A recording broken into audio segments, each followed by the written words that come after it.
What is all this? All right. I can't, oh goodness. Comments. Hmm.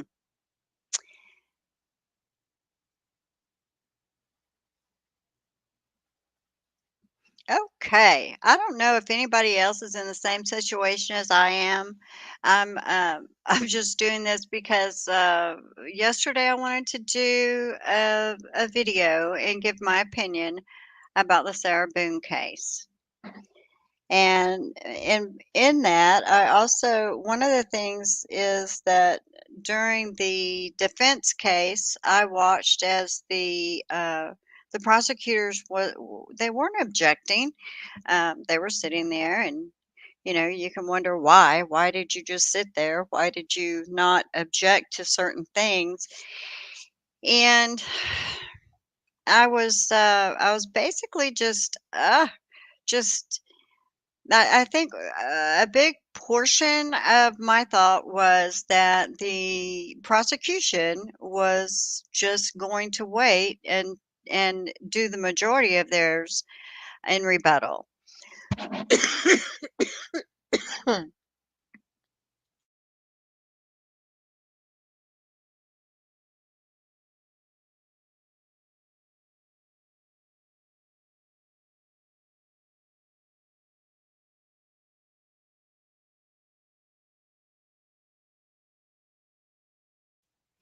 Apologies, needed a little drink there. So I'm just going to do this video now. I doubt I doubt I'm going to have anybody or many people that actually watch this as I'm doing it. But if I wait until in the evening, I'm running out of time. So my issue or my thought process is that the prosecutor probably they are acting rather sure of themselves, very, very confident in what they're doing. In my mind, I'm just guessing that they've got some powerful stuff coming up in rebuttal. Now, with that said, I understand that the defense came into this case by the want ad, basically, that Sarah Boone posted where she needed a lawyer. Yes, I saw quite a bit of what was going on prior to trial, but not no, I couldn't keep up. And her letters, quite frankly, became rather boring to me. Um, what my opinion is that she's guilty as can be of murder. Now, I would have to look and see which whether it was manslaughter or what by the law, but I don't know how other people that have been in an abusive situation may feel. I can't answer for them. Hey, mother of Vincent LePew, so good to see you. I can say from past experience that I'm not understanding a lot of cases where they're going on and they're claiming emotional issues caused them to commit this horrific crime. I never saw Sarah Boone show any remorse. I never saw her shed a single tear. She killed this man, got up the next day. Now maybe she didn't 100% intend to kill him, so that would take first degree away. But it's the most ridiculous thing in the world for a 40-year-old woman to sit up on a stand and say, well, they didn't think he could die in there. I mean, especially since she puts on airs that she is just one of the most brilliant, brightest bulbs in the package, okay? But in watching this, I've been watching the trial with Emily D. Baker, and I can go back and watch more, which I will finish. But this defense, in my opinion, with the amount of fits that he's throwing with this one witness, if I was sitting on the jury, I want to know more of what this witness has to say. I'm very interested now in what this expert has to say. And part of it is due to the fact that we've got a defense attorney that's just absolutely throwing a wall-eyed fit, basically, in my opinion, because of what she is testifying to. So let me just start this, and they're going to come back. I'm not great at timing. Let me see. Okay. Yes, sir. I have it in front of me. May I sit? Yes, sir. I'm referring to page 38 at the very bottom, line 21. Answer, I need to go through my notes and think about it and process it, but I had other depositions, as you were aware yesterday, so I had to prepare for those and go through that. So I had not had time to process through all of my notes prior to this deposition today. Page 39, line 2. Well, doctor, I'm not trying to inconvenience you. You know, the judge set for October 7th for jury selection. Line 5, she answered, okay. Question at 6, but I don't anticipate your testimony would be until later, you know. Maybe we could discontinue your deposition and then reset it when you've got time to review. Because obviously I'm not going to want to take your deposition and then you have other opinions that are not going to be covered. And at 13, Mr. J says, what is your position? And at 14, Mr. J, conducting discovery after the jury trial starts is completely unacceptable to me, so that's my position. If she needs to issue a supplemental report, or if there becomes a need for a second deposition, then we can address that. But it would be my position that we need to get this done because the state doesn't have any appellate rights once the jury is sworn and jeopardy attaches. Line 23, Mr. Owens, well, you obviously understand my position. I'd like to finish the deposition today as well. But if she is holding out that she may have other opinions and other diagnoses after she has had more time to think, review the paperwork, then obviously that creates an issue. The witness on line 4, page 40. But if that happens, I can bring that forward and then you can add to your deposition at that point.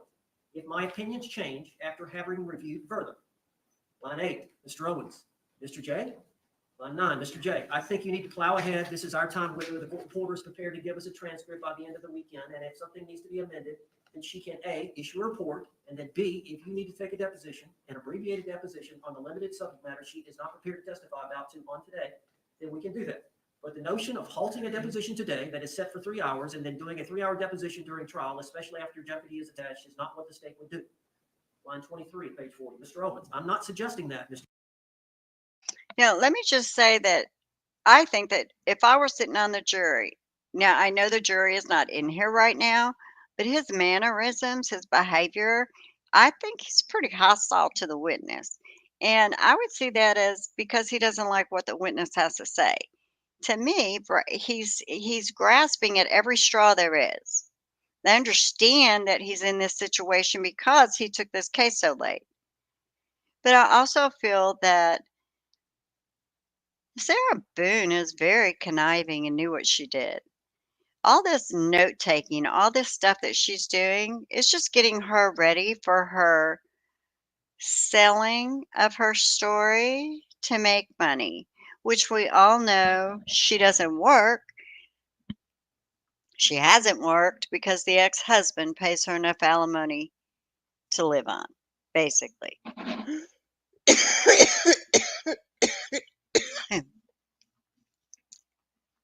I wonder if they're going to call the ex-husband. I'd love to see the ex-husband. Exactly, Mother Vincent LePew. Yeah, especially I didn't know. I just caught the fact that she actually said that she was angry at him, not scared, not afraid, but angry.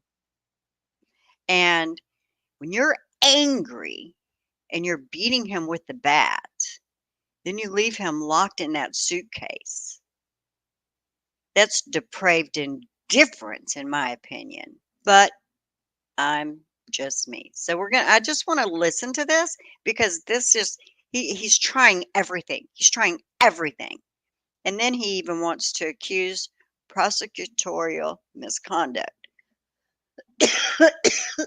Excuse me. The thing is,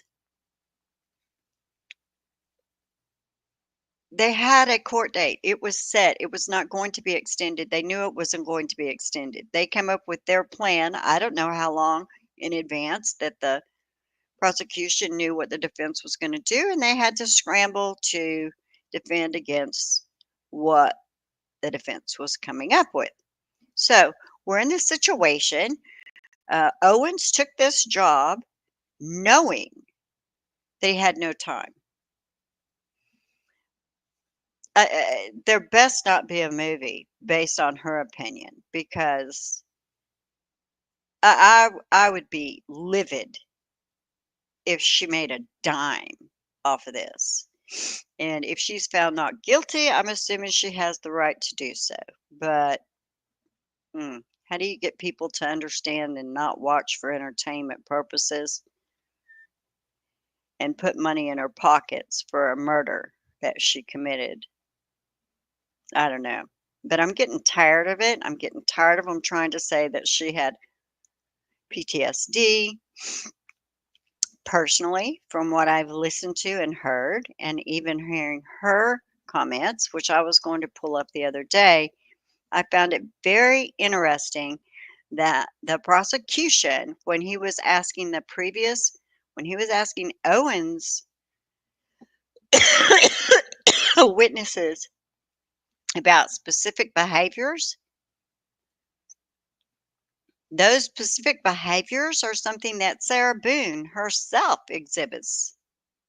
She's the instigator. She was playing, and the verbiage that she used about occupying him, changing scenery. He gets upset. He gets this. Sarah Boone's the one that had the apartment townhouse, because apartment's not good enough for her. She had a townhouse. She had the money. She had the car. She had the phone. She had everything. And she could hold it out, she could share it, or she could use it. So what? She could have kicked him out. And I know that they're bringing in that there was a order against him being there. So if there was an order against him being in her home, why did she not call the police and have him removed? Because she didn't want that. And when I heard about their first date, I almost, well, I couldn't decide whether to gag or what. Yes, everybody wanted her to stay away from him. I think she was the aggressor. I also think it'd be very interesting to hear her ex-husband on the stand. And I know in one of the arguments that they had without the jury in the room was basically the defense saying, well, if you bring him in, we're going to start talking about, but it's good for you if she's locked away. It's good for you because you won't have to pay this, this, this, and this. No, no, dude. I think that the reason she's not married to Mr. Boone anymore is because she couldn't control everything like she wanted. He stopped doing all that. Hey, Father Vincent LaPluse, so good to see you. I just came on here live because I've had it with this trial. So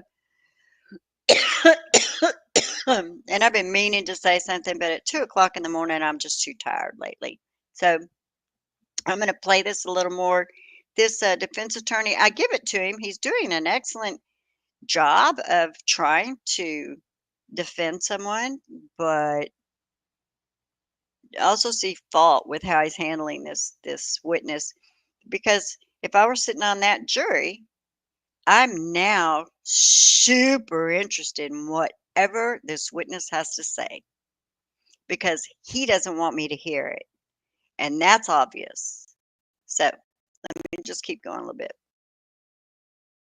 Mr. J, I'm suggesting that we just said at the very beginning.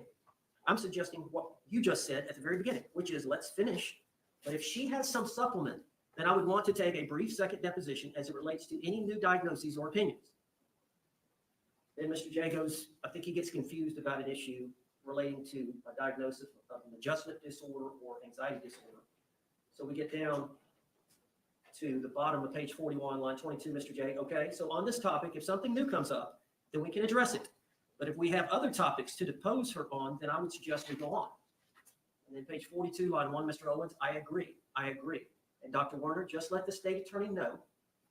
I know that you may be, we are on short time. If you do review your notes over the weekend or whatnot and formulate any other opinions, just let the state attorney know and we'll address it. Line 7, the witness, absolutely. That was our understanding. I've been ambushed by a new opinion that I was not made aware of by any kind of report. I was not notified by Dr. Werner. I was not notified by the state attorney, William J. I first heard about the opinion when she testified. Okay, for one, I don't see the ambush. Okay, I'm missing it. I'm missing it because all she's saying is that it doesn't matter what mental illness she may claim that she suffers for or what mental health issues she's struggling with. She herself said they had a wonderful day. They were playing hide and seek. He climbed in the suitcase. She zipped him up. They were laughing. And then she got mad. And when she got mad, it all changed. All the video that we heard from him sounded like an exhausted man begging for air. How long was he in the suitcase before she ever filmed it? That's a good question. He was in that suitcase a very long time, and by the time she started filming it, he's begging for air. She could care less, so.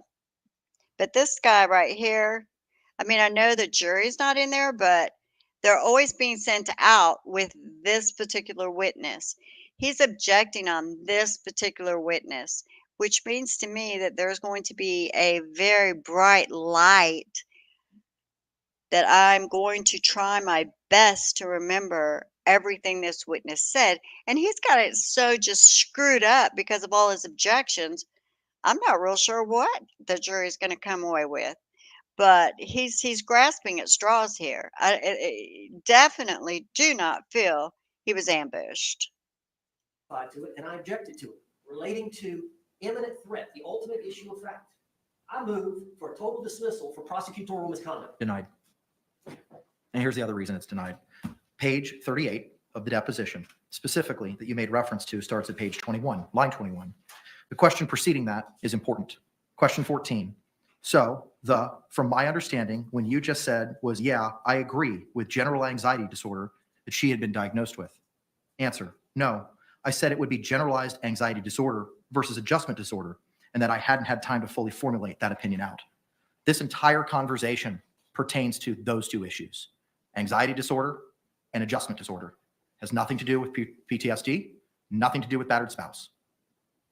But Judge, we go on, and I see what she's doing, that she's saying, hey, I got jammed up. I had a deposition yesterday. I didn't really have time between the evaluation and the deposition 2 days later. She had a deposition in between to really think about it, really review my notes. So as a catch-all, I said on page 40, if you have other opinions or other diagnoses after she has more time to think and review the paperwork, then obviously that creates an issue. So, but he didn't ask questions. He already knew. See, going into this doctor's deposition, he already had all the information from his witness that he was going to use, right? So he could have taken all that information that he had from his own witness and questioned her. Does she have this? Do you see that? Do you see this? Do you see that? Well, why doesn't this have something to do with this? I love how the judge shuts him down, though, because this judge, in some things, I think, even if you can even even just think there's a hint that he should rule for the defense, he does. He is giving Sarah Boone so much rope. And I personally think they've given her enough rope that if you really listen to her, watch her behavior, um, I'm hoping in the end she was able to at least show the jury there's nothing wrong with her. She's not a victim. Yes, that was initially what she was talking about specifically, but I realized what she was saying was she was going to have to reflect on a lot of these opinions. So I expressed. That's respectfully, sir, that's not what it says. That's specifically in line with the anxiety disorder versus adjustment disorder. That was the entire topic that was being conversed with. Now, later in the deposition, there are references, as I believe that I identified previously. Give me a moment. I love this judge. On page 59, line 22, question is asked, okay, and do you intend on expressing any other opinions other than what we've spoken about here today? Line 25, no. I will answer whatever questions I'm moving to page 60, line 1, asked. Page 60, line 11. Well, let me just start with 2 because it gives it more context. Question, well, I'm asking now. I mean, you're the expert. I'm not. You're the one that's evaluated her. You're the one that's given her the test. I don't know the field like you do. You know the field. I understand you've said, hey, I want to think some more about, hey, I want to think about this some more. I want to review my notes, some more to see if, but in terms of right now, without any further reflection, without any further answer, yes, sir, question, reading of the notes, any other opinions that you think you could express in any form or fashion with all this experience, almost 1,000 jury trial or 1,000 trials you've testified as an expert. Anything else that comes to mind that may be an opinion that you might express in Sarah Boone's case? Answer. Anything else that I'm asked with regard to her diagnosis come into play with regard to her case, I guess? Question. What other opinions do you believe you're qualified to express as it relates to Sarah Boone and the facts and circumstances relating to this case? Anything with regard to her diagnosis, I guess. 61. Of those 4 things we mentioned, line 2, correct. And Judge, the 4 things were mentioned were related to the anxiety disorder, the narcissism, the battered spouse, the alcohol use disorder, which are in pages 58 and 59. But the overall thrust of that was any other opinions that were expressed. That was in good faith what we were doing. I would have, like I said before, I would have never taken her deposition. Once she said I hadn't finished my analysis and I may need additional information, just like he said the other day, Dr. Harper, if you get those additional medical records, Mr. Owens, about George Torres and give them to Dr. Harper, then I'm going to want to take her deposition again. The same rules apply. Why would I take her deposition when she hasn't finished? Because the court ordered you to take her deposition because there were concerns about being able to have all of this done prior to trial. And you had concerns about what she was going to testify to. And the court set a scheduling order as to when, how, where, and the deadlines for those depositions to be conducted. That prosecutor should have let me know if he was going to ambush me at trial. I should have known beforehand about a new opinion that Dr. Warner was going to express, especially related to battered spouse, post-traumatic stress, and whether or not there was an imminent threat at the time of this event. And the courts addressed that. Court did exactly what was required by binding precedent by the 6th District Court of Appeal and held a Richardson hearing, analyzed the 3 factors as required by Florida law with regard to those, and gave you the opportunity as a cure. And with regard to your request to strike or dismiss the case due to prosecutorial conduct, the case law by the 3rd District Court of Appeal filed April 10, 2024, State of Florida versus Denninghoff, Denninghoff, and I can provide you a citation momentarily, states that dismissal is an extreme sanction to be used with caution and only when a lesser sanction wouldn't achieve the desired result. Specifically, dismissal of an information or indictment is an action of such magnitude that resort to such sanction should only be had when no viable alternative exists. There were multiple viable alternatives, including but not limited to my request, an inquiry of whether or not you wanted that struck, and the instruction to strike that opinion, which you demurred and said, no, I want it for cross-examination. And I gave you the opportunity twice to depose her here in open court, which I oversaw with regard to any opinion that she had based on the proffer or any other opinion that she would be offering today. For those reasons, the court is not going to exercise its discretion and strike due to the extreme nature of striking a criminal charge and for the adequate remedy that has been provided to you. Is there anything else, sir, we need to address? May I supplement the record? Yes, sir. Judge, this deposition did not end on page 40 or 41 or 42. Mr. Owens took a direct examination. So I think he's having a fit over nothing. I mean, the bottom line is if she did suffer or does suffer from any of these mental issues, it really does that they don't even come into play. They have nothing to do with that incident. We were having fun. He climbed in the suitcase. I zipped him up. We were laughing, having fun. I got mad. Not, I was afraid, even though if sh there's so many other things she could have done, right? I mean, she said that she used to call her or go to her ex-husbands. Why, if she was terrified, who in the hell would go to sleep? Not me. I spent many a night awake, many a night awake. But she didn't do any of that. She had him zipped in the suitcase. He's telling her she can't breathe. Why did she not go to her ex's house? But then again, he's not her babysitter, you know? And I'm not sure about the call that she made to him or what was going on, but she had him calling his family members when he was drunk, and they don't like to talk to him when he's drunk. Yeah, she sat there enjoying it, you bet. Because listen to their first date. She was into I think that she's the abuser. I'm sorry, just from what I've seen, I think she is a narcissistic witch. That's my opinion. She displays no emotion. And granted, that's not just from the court that I'm seeing. I've seen nothing with any emotion. The least I would have expected was for her to be falling apart in the as they say interrogation in the interview that was done with her with the police. It was just the day after. And she's got no emotion. There's something wrong with her. It's called what is it when you have no like who can kill somebody like that and then just act normal from here on out? Conniving, planning. She had a whole list of questions for the people at the police station, and then she's trying to say, "Woe is me." Oh, poor little me. No, Sarah, not poor little you. I so hope that the jury doesn't buy this. But Examination of this deponent for 68 pages, and then it was turned over to myself for cross-examination during the deposition. Beginning on page 75, I asked the deponent, what did the defendant say about the murder? What she said on page 78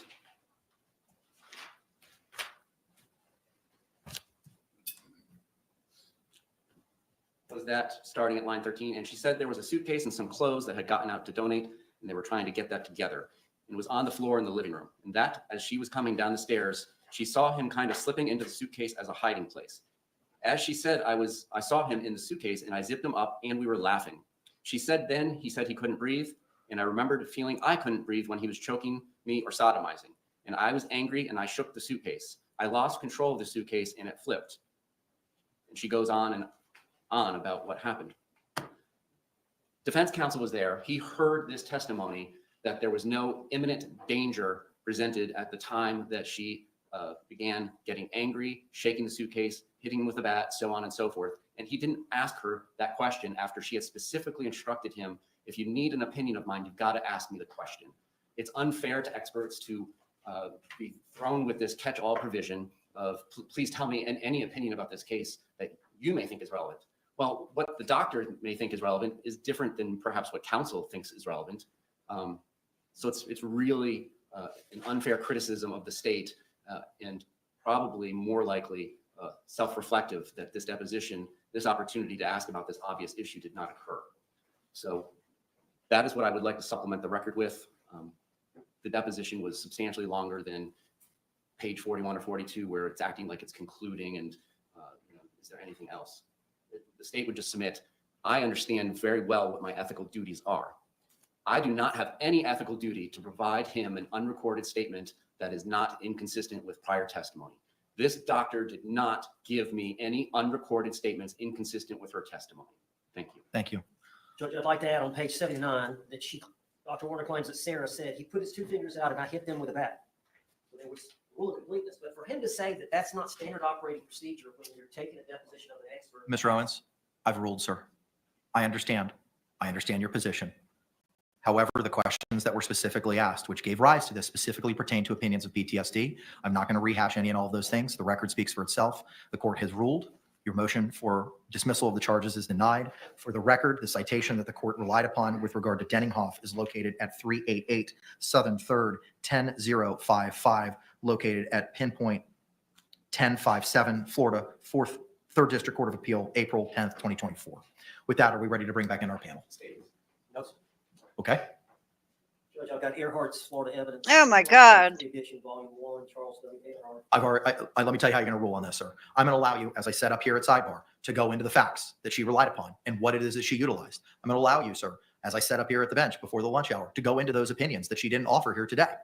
And on rebuttal, Mr. J, I'm not going to allow you to stand up and say, may I voir dire, that wasn't one of your opinions today. You can address all of that and redirect. Is that clear? Clear to the state. Judge, let me just review to see if, because I had several. What you had inquired of me, Mr. Owens, up here, was that you wanted to go into these other facts, medical records, text messages, statements, and you said, if I can't do it now because he's going to object, I'm going to call her and assert rebuttal. And the problem, as the state pointed out, is that you can't use her as a conduit to admissible evidence on direct examination.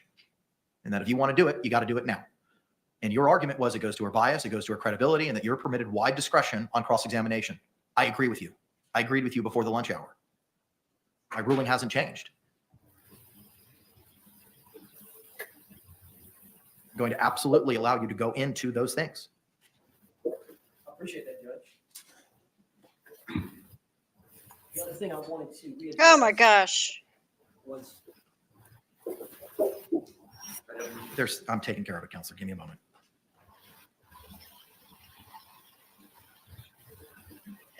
I would just pass through this, but I don't know if there's any more words that are going to be said. Yes, sir. Judge, I'm referring to Earhart's treatise, section 9.703, opinion on the ultimate issue. I'm on page 933. Testimony in the form of an opinion or inference otherwise admissible is not objectable because it includes an ultimate issue to be decided by the trier of fact. And in that section 7.3.1, it talks about that opinion testimony is not inadmissible solely because it includes an ultimate issue to be decided by the trier of fact. The provision is equally applicable to expert and lay witnesses. The jury has the power to accept or reject the testimony of expert or lay witnesses and is not bound by their conclusions. Merely because a witness expresses an opinion to an ultimate issue does not compel the jury to find that the facts to be true. The jury will be given the opinion. The jury will give the opinion as much weight as it feels the opinion deserves. Then it goes on. Yeah. The abolition of the rule against opinions on the ultimate issues does not mean that all other opinions are admissible. Witnesses will be prevented from expressing their conclusions when the opinion only tells the jury how to decide the case. Witnesses will be prevented from expressing their conclusions when the opinion only tells the jury how to decide the case and does not help the jury to determine what occurred. For example, a witness cannot express his or her opinion as to the guilt or innocence of a criminal defendant. He's just reading through the book now. Oh my gosh. And I'm on page 940, 703.1 still. When a witness is asked to express an opinion that applies a legal standard to a set of facts, which Dr. Warner did, the opinion testimony is generally inadmissible. The danger is that the witness will apply a standard or definition. Well, the defense lawyer giving you the Lally vibes. Yeah, I don't know if he's quite as bad as Lally. Actually, in all honesty, Mother Vincent LePew, he's he's really not doing bad considering he took this case and had 40 days to prepare for court, but he's the one who took the case. So, this judge is superb. He's wonderful. And Beverly, she should take note, because this man just has a presence that says respect. I'm the keeper of the law. I'm to make it smooth. And I mean, I respect him. I'm not even in the courtroom. Beverly and Lowley, yeah. This prosecutor, how smooth it goes. Yeah, the judge he's excellent. He's so spot on. And I'd like to say that I don't like the defense attorney. He's doing the best he can. I don't like his fit throwing as much. Stomping of the feet is basically what I see, because he's not getting his way. And I could imagine, a lot of times your attorneys, oddly enough, represent how you behave. I've seen that in so many cases. So I think that he, along with his client Sarah Boone, like to stomp their feet when they don't get their way. But I could just be making it up, right? I'm just going to listen to a few. I want to get back to the testimony, but this part I was like, oh my gosh, have we not had enough of this? Which is different from that defined by the applicable law. The application of erroneous legal standard results in the opinion testimony being misleading and not helpful to the jury. For example, an expert cannot opine whether a nursing home was negligent in its care of the decedent. It's exactly what we spoke about at counsel's table. I know, Judge, but if you go on, it says an expert may not be permitted that a truck driver drove in a grossly negligent manner, whether the sheriff's conduct was unconstitutional, whether certain waters are navigable, whether the defendant's action constituted misapplication or concealment of funds, or the legal obligations of the parties to a contract, whether the testimony of the expert is a permissible factual conclusion, or the impermissible application of a legal standard or definition to a set of facts is sometimes a fine distinction involving a large measure of discretion with a trial judge. For example, the admission of expert testimony that certain investments, it goes on.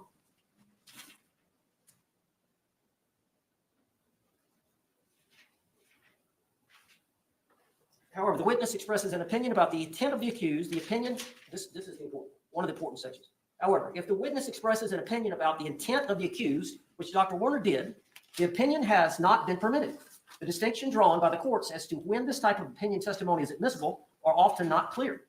Section 90.703 does not permit a witness to testify to legal conclusions or express an opinion upon questions of substantive law. This expert testimony regarding substantive legal principles may not be helpful to the jury and may create confusion if an expert testifies in a manner that is different or even in conflict with the testimony of an opposing expert. But the citations, respectfully, Counselor, If I could finish. respectfully, Counselor, the citations that you're referring to are not at issue. Fluellen, error to permit arresting officer to testify that a quantity of cocaine possessed by appellant indicated that he possessed with intent to sell, which is a specific element of the charge in that case. Gamble, officer's expert testimony with the amount of drugs found in defendant's possession was inconsistent with personal use and therefore intended for sale was inadmissible. 644 2nd 1376 by 4 Gamble and Fluellen 703 2nd 511.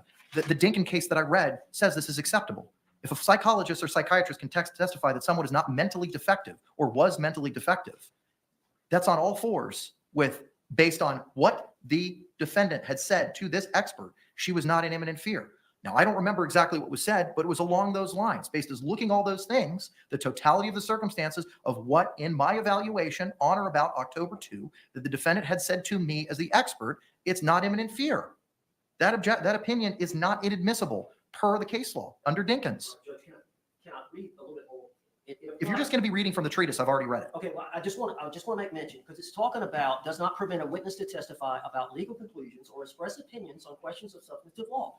And I was about to finish this section when this testimony, and I'm on page 947, this testimony may also interfere with the function of the trial judge to determine the applicable law and to instruct the jury thereon. As we know, we do battle over the jury instruction on justifiable use of deadly and non-deadly force. The testimony from Dr. Warner, and I wrote it down. She said based on what Sarah Boone told her, she was not facing imminent risk of harm. That invades the province and function of the trial judge to determine the applicable law and to instruct the jury otherwise, which we haven't even done yet. You haven't made findings. But law Sarah about which Boone said instructions it. apply. That's what she did, Judge. But Sarah Your Boone objection's said been it. made for the record. The court previously ruled on this matter. I appreciate the additional argument, but the court's reliance on Dinkins remains. Just because 9703 speaks for itself. So your objection is overruled as to that issue. Anything else we need to address, Mr. Owens, before we bring back in our panel? No, sir. State? Nothing. Thank you, Judge. Okay, let's bring back in our panel. Now, let's hope that they come in and Owens doesn't walk up with another question.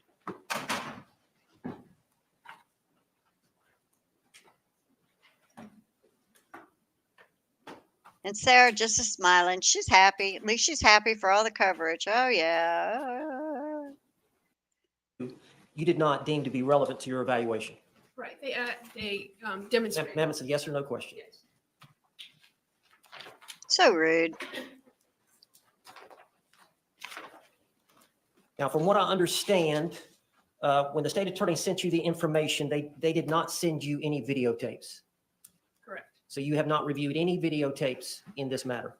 correct. The suitcase videotapes, either one of those you have not reviewed, I have not seen them. or any body cam videotapes you have not reviewed. They're described in the police report. My question is, have you viewed any of the body cam videotapes relating to this incident? I have not seen them, correct. Prior incidences between the two of them, have you reviewed any videotapes, body cam videotapes of any prior incidents? I have not, Have you reviewed the audio tapes related to some of the questioning of Sarah Boone? I have not.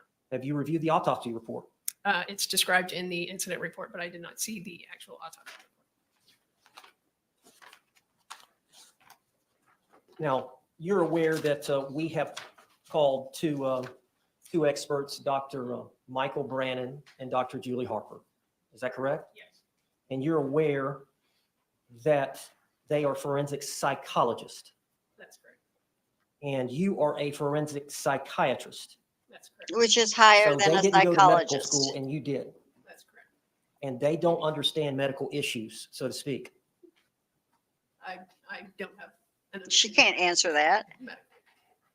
Do you recall telling me that they don't understand medical issues, so to speak? They haven't been to medical school, but I wouldn't understand their medical knowledge. If you would look on page 22. Oh of my your God. deposition. Objection collateral. It was Right. just her explaining the differences. That's all it was. Really? He's going to have a fit over that too? I mean, I even know the differences between a psychiatrist and a psychologist.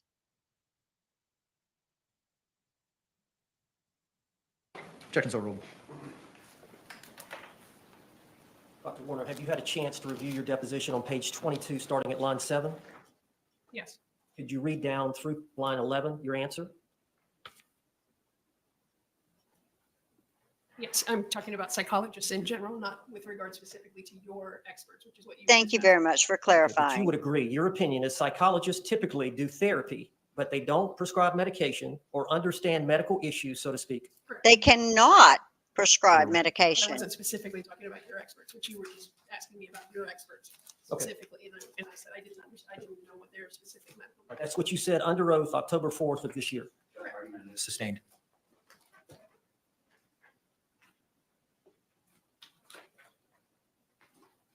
Now, is it fair to say that the majority of your work is in the field of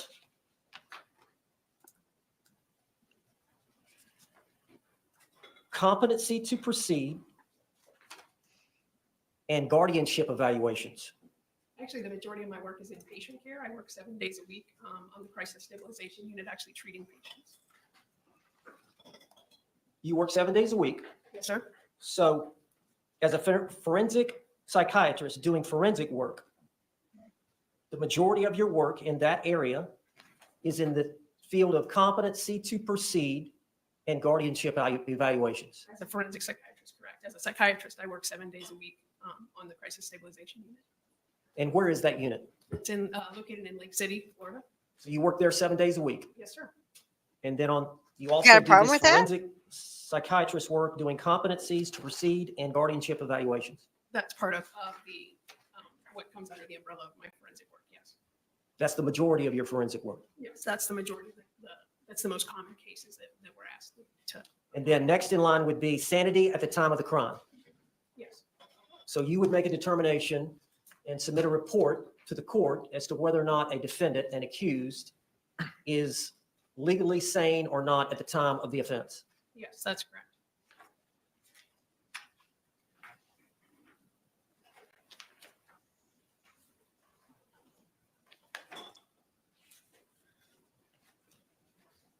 Is it fair to say that you also testify weekly as a treating physician through Baker Act Court? Yes, that's correct. Every Thursday, we have Baker Act hearings with regards to our individuals who are being held in our crisis stabilization unit. Is that in Gainesville or Lake City? No, sir, that's in Lake City.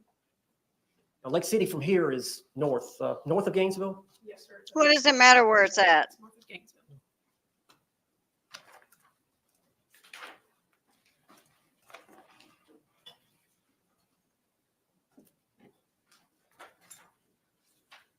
Now, I Poor believe you witness. said you've testified in battering spouse situations in court approximately 5 to 10 times. Yes. Is that correct? Yes. And you often refer to that as intimate violence cases? Yes. That's what it's called. Intimate partner.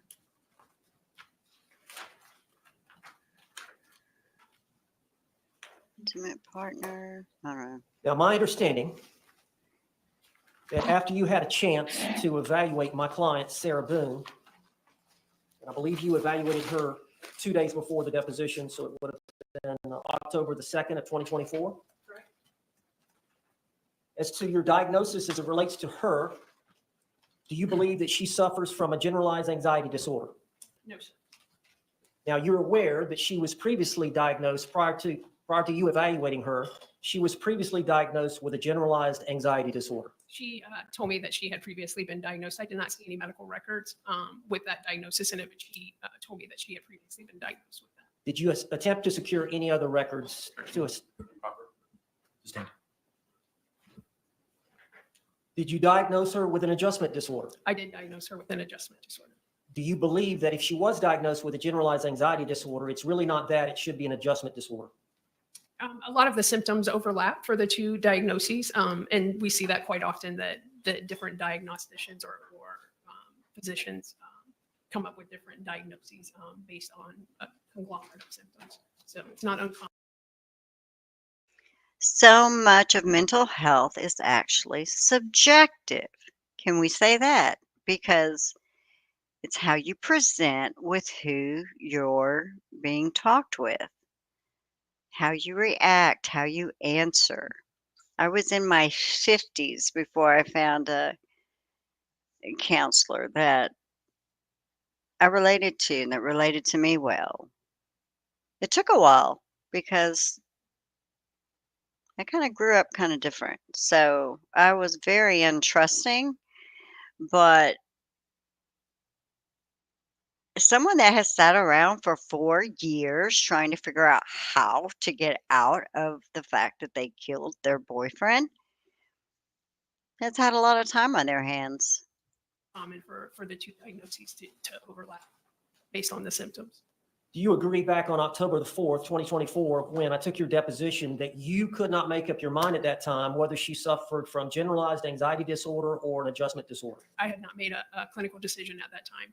I hadn't reviewed all of my documents at that time. When did you make a clinical decision that she suffered from adjustment disorder as opposed to generalized anxiety disorder? It was probably within the next week when I was reviewing all of going through all of the documents in her interview more thoroughly. Dr. Warner, did you agree you did not notify me? Judge, maybe approach. Yes. Oh my gosh. I know this probably seems really stupid that I did this video, doesn't it? Everybody's watching the trial and I'm going back over this because I'm just like baffled. I want to go back over where she testified because I think that's very, very telling, especially when she describes how she basically pacifies time for George. Everything is her decision for what George needed. She's the one that read George's moods. She's the one that decided, are we going to buy 1 or 2 bottles of wine? It was her money, not his. So she was in control of so much. I think she's absolutely a control freak, too. I really, really hope we hear from her ex-husband because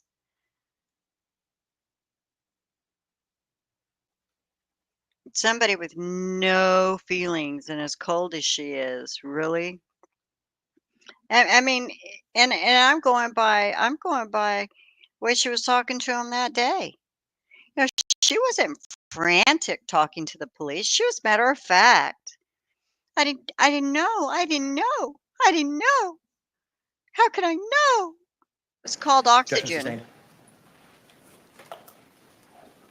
Dr. Warner, you agree that when I took your deposition on October the 4th, Oh you my had God. questions, in all honesty, about whether or not you felt like Sarah Boone suffered from a generalized anxiety disorder versus an adjustment disorder. I was leaning towards adjustment disorder secondary to her being in a correctional setting, and I think I said that in my deposition. I didn't know that I had enough information from her because I only had information from her. I didn't have anything in the medical records to support generalized anxiety disorder. So I wanted to review that. I'm just learning it now as you testified here today. Sustained. Is this the first time you've let the parties know that this is your opinion? That I believe that she has generalized anxiety disorder. No. That I believe that she has Adjustment disorder. Adjustment disorder, yes. Now, from your evaluation, you determined that she had a personality trait, That's correct. and you felt like that she had a grandiosity issue, Yes, she has a narcissistic personality disorder trait. a trait, one trait. Correct. Do you agree a lot of people have one trait? One trait? I think A she's lot of got people more. have a grandiosity trait That's correct. that are not narcissists.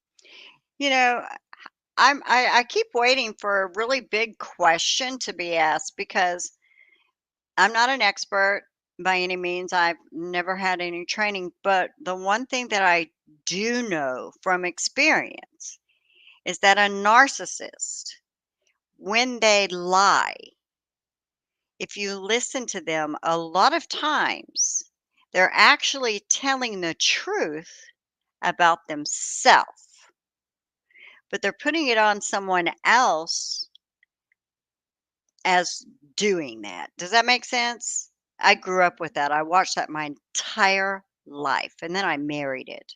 So, if they're accusing you of something, say say that you're just a pathological liar. Well, chances are you're not the pathological liar. They are. Sarah Boone is just very good at what she's playing. That's all. I never said that she was a narcissist. I'd say she's a narcissist.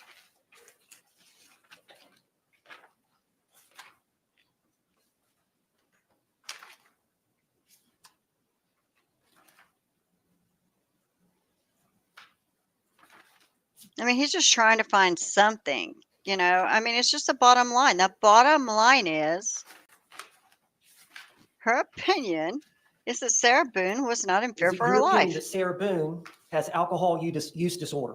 Yes, that's correct. And are you forming that opinion based on Sarah Boone's admission to you that she was an alcoholic? I'm going to refer to my notes. She has a history of being diagnosed with that.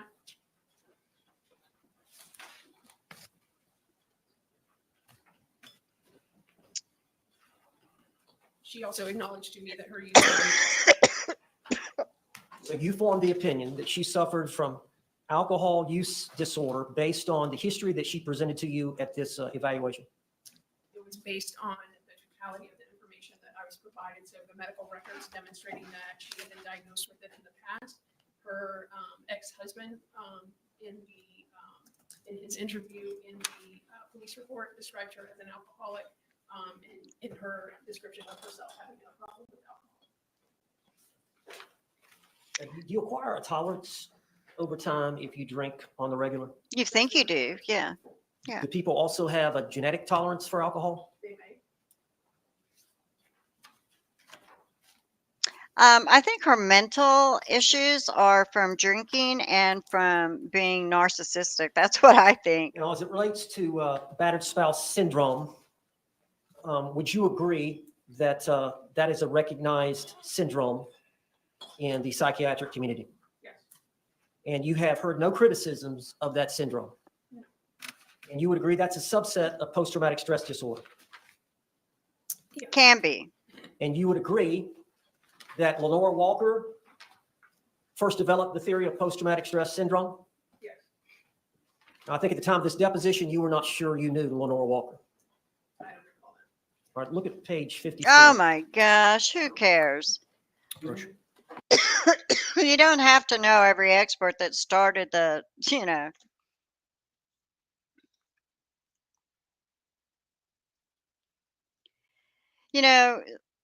this is not, did you see the movie The Burning Bed with Sarah Fawcett Majors in it?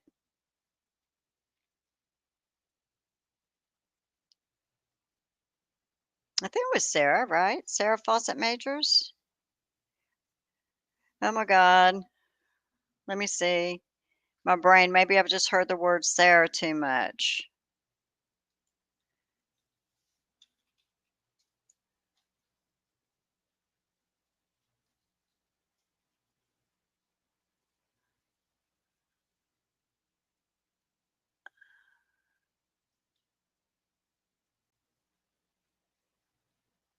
Oh my gosh, hold on.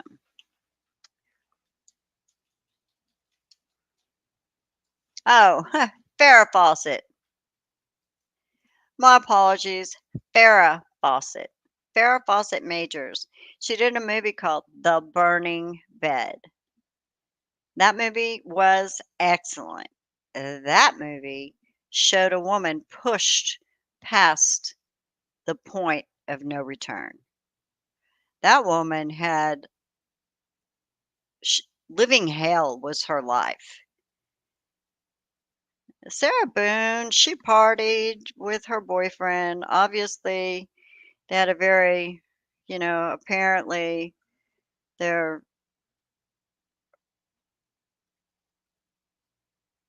both had some different Objection is sustained. sexual preferences that they both filled, from what I'm understanding. Dr. Warner, do you recognize Oh my God. B.A. Walker's book, The Battered Woman Syndrome, as an authoritative treatise on battered spouse syndrome?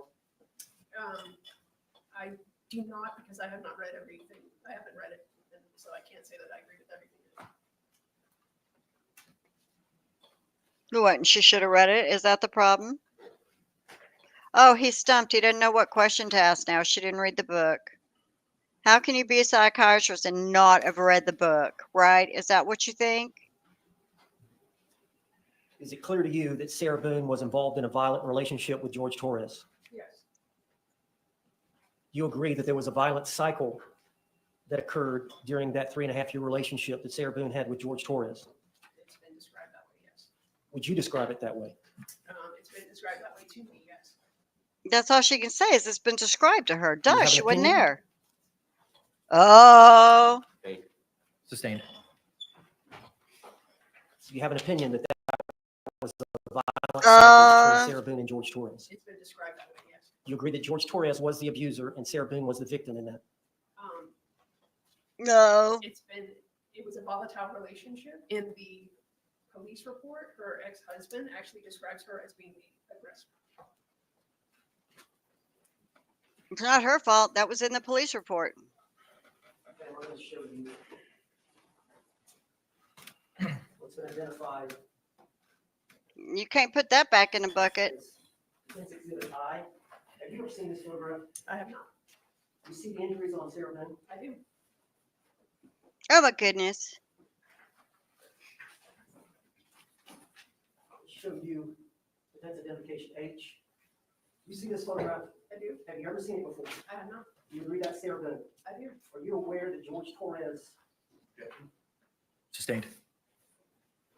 You know, are they gonna pull up all of George Torres's Let me show you. records? Because how many times did she Never seen this inflict photograph. issues on him? Did you ever read anything about George Torres using a curtain rod as a weapon against Sarah Boone? I don't recall that specifically. Well, he's getting stuff in here, right? Curtain rod. Identification. It's Have real you ever seen this simple. photograph? They don't even need to be holding anything. All they have to do is raise their hand or do like this, and you flinch. You ever seen this You photograph? don't lock them in a suitcase. If you were afraid of what may happen to you, you would have never zipped it up. Have you ever seen this photograph? No. Have you ever seen a videotape relating to this photograph?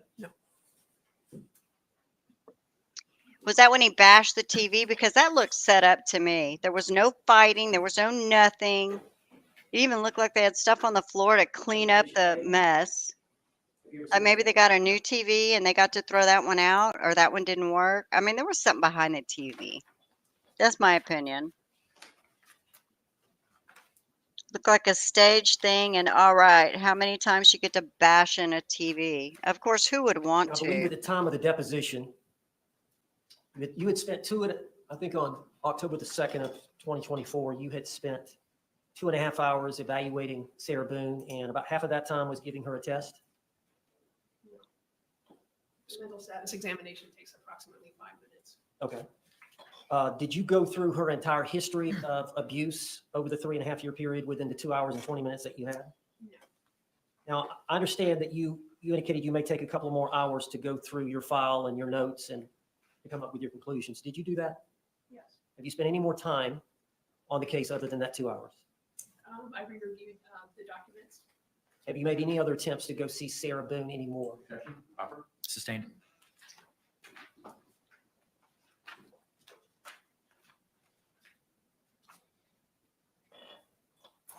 Just because his expert had 9 hours with her, right? You agree that your opinions are subjective, not based on authority? They're based on my education, training, and years of experience. And you would agree they're your subjective opinions? Correct. Would you agree that Sarah I think Boone she's had it with suffers from him. battered spouse syndrome? I do. Would you agree that battered women's experiences affect their perception of imminent danger? They can. Would you agree that victims of repeat violence may fear death in a situation others would not? They may. Because someone suffers from battered spouse syndrome, they have a heightened sensitivity to danger. They may.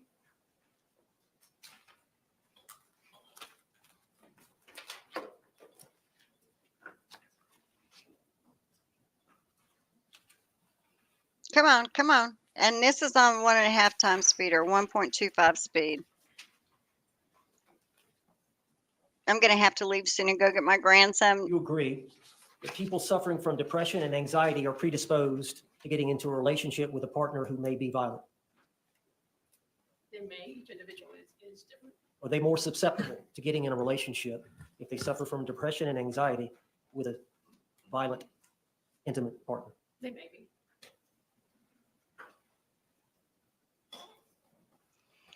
Yeah, I don't think she was a You battered agree spouse. that the DSM, I think you have it there with you, Yes, sir. directs that the clinician should consider post-traumatic stress disorder if there was exposure to extreme stress. You agree with that? Yes. Did you do any testing to measure whether or not Sarah Boone had post-traumatic stress disorder? No. He shouldn't be your asking opinion this that because Sarah Boone suffers from post-traumatic stress disorder. Again, she did not give me enough information to formulate an opinion with regards to that. some of these questions that he's asking, he really shouldn't be asking because he doesn't like the answer. And he already knows he's not going to like the answer. So why is he asking the question? He's kind of like Sarah. Everybody needs to believe me. Everybody needs to believe me. I mean, that's why she went through 9 attorneys. You agree that an intimate partner who commits acts of violence, physical violence against the victim. Be careful. That could cause extreme stress in that individual. It may. You agree if that is the cause, the violence is the cause of extreme stress, that a diagnosis of post-traumatic stress disorder should be My considered. mother of Vincent LePew. I'm fixing to have to run too. Have to meet the diagnostic criteria. You agree that there is a sense of learned helplessness when someone suffers from battered spouse syndrome. Yes, that's part of the syndrome. You agree that these women, these battered women, have learned the probability of receiving a beating, and they recognize specific predictive cues emitting from the batterers. Yes, but it's not just women. I understand, but you would agree the vast majority Yeah, it's not just of women. intimate partner violence, battered spouse syndrome victims are women.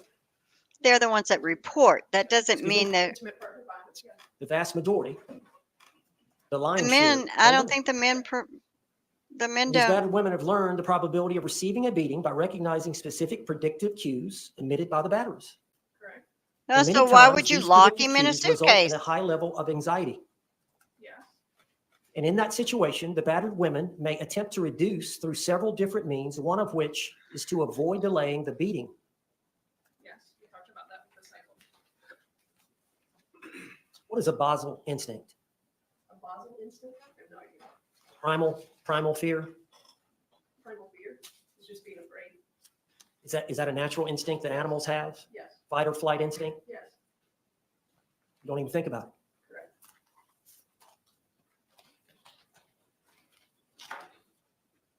True. Fight or flight. Most people say flight. Most people You agree don't that lock them in a victims of suitcase and battered beat them spouse with a or battered baseball woman bat. syndrome suffer from self-isolation, suicidal thoughts, and oftentimes substance abuse. They may. Each individual is different. So they may. And they may show signs of physical injury and illness, such as bruising and chronic fatigue. Yes, those can be signs. The syndrome, battered woman syndrome, is the psychological effects of living with an intimate partner violence. They may have intrusive memories, They may. or they re-experience past traumatic events in their mind. Yes. All right, so I'm going to have to run. It is babysitting duty for a 3-year-old, and if I'm on the computer, she thinks she needs on my lap, but apparently Mama's bringing her over, or home, I should say, and it's nap time. My whole thing about this, and I have some other little clips that I wanted to do, but last night I was just battling so hard because I wanted to do my opinion before the prosecution started their rebuttal, for the simple fact that I think the prosecution has evidence that Sarah Boone is more of the aggressor in this relationship. And that's just my opinion. I have no clue. But as the doctor just stated, her ex husband stated she was an alcoholic.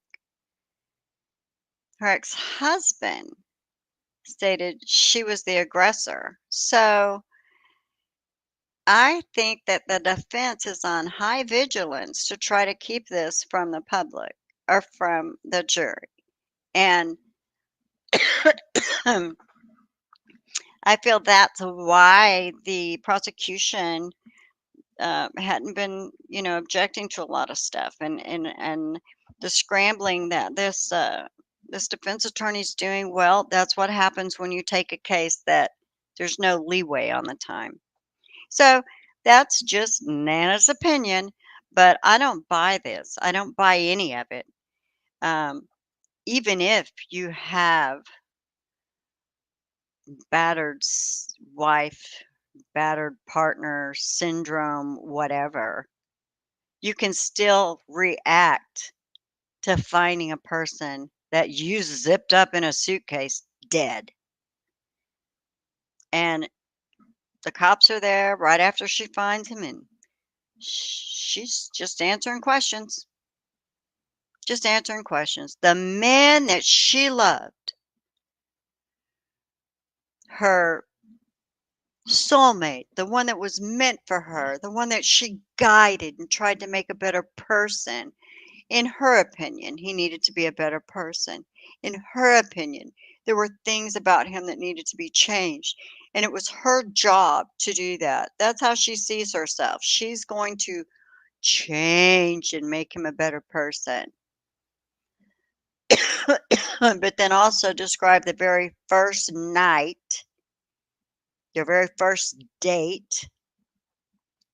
If that didn't tell her what she was getting into, I don't know what to say. She went back for more, is all I can say. She sees it as a challenge, and she thinks she can win.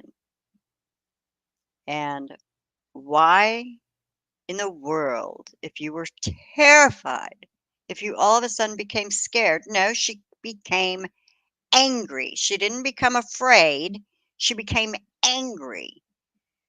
Then she should have walked away. And she should have found someplace else to go or call the police. She could have called the police and said, "Look, my boyfriend is threatening to harm me, and I've zipped him in a suitcase. Can you come get him?" They would have gladly come on out there.